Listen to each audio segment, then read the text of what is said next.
Magandang araw! Nandito nga tayo sa Talvista Hotel.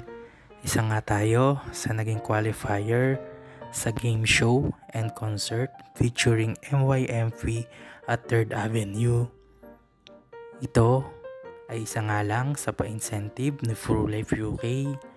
Maraming salamat sa mga clients ko dahil sa inyo ang lahat ng ito. Kaya ikaw na nanonood ng videong ito, kung gusto mo ring maging financial advisor at gusto mo ring maranasan ang ganito, message mo lang ako at tutulungan kita. Sobrang ganda nga dito sa Talvista Hotel. Alam mo ba, ito ang pangalawang pinakamatandang hotel sa bansa. At alam mo rin ba na si Manuel L. Quezon, na bagong halal na Pangulo ng Commonwealth ng Pilipinas, ang nagpasimula ng pag-unlad ng Tagaytay bilang destinasyong pang-turismo.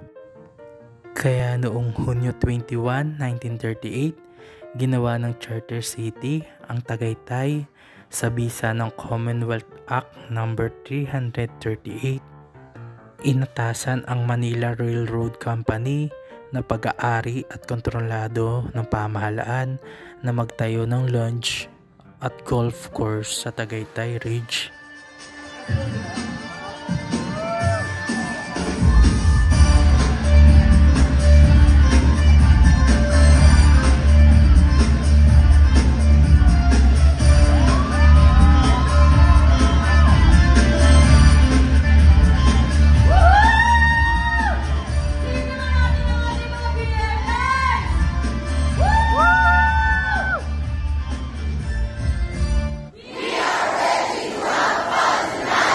Woo!